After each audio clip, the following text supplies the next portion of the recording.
мнението на столипиновци, на гражданите на България. Столипиновци, и ние за първи път така се събрахме малко повече. Всички сте добре дошли. Аз ви приветствам с знамето на България. Добре дошли и искам да дам думата на организатора на митинга.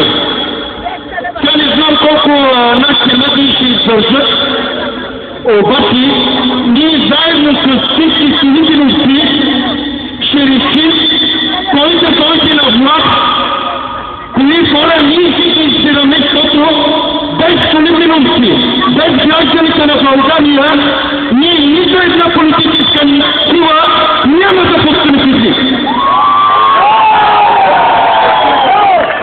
Искам да дам думата господин Азимов.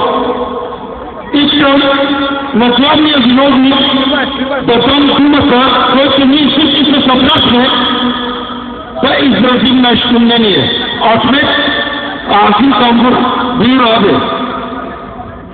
Салам алейкум. Брата и сестри, нашия повод на тази стачка плащаме много ток, който не е реално. Ние не искаме нито една фирма, Евен и останалите фирми, да дойдат тук да правят каквото искат. Искаме да се платим тока на държавата, както беше едно време.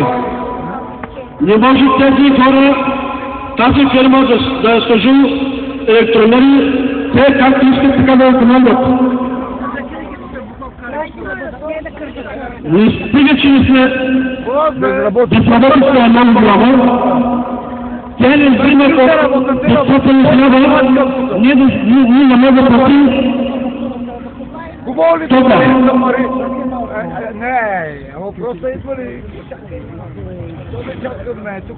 Брата, много е важно ние да сме единни.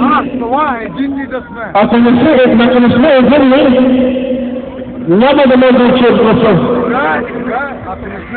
Тук като гледам, ала работа, но още трябва да се много хора да верят. Защото това е общо и това е спасителен граждан на България. Не е да е само интерес. Не е интерес на тези хора, а общо интерес. Като седим да приказваме на отделни места, ние толкова плащаме. Сега журналистите тук, всеки, който е платил голям ток, може да го покаже какъв ток е платил. Не може да платиш 100-150 лева, сега новата сметка да е 300-350 лева, 400 лева. Това са невъзможни работи. Позволете ме, господа медии, тъй като тук хора не знаят много български език, да му преведем нашия език. Казваш аз.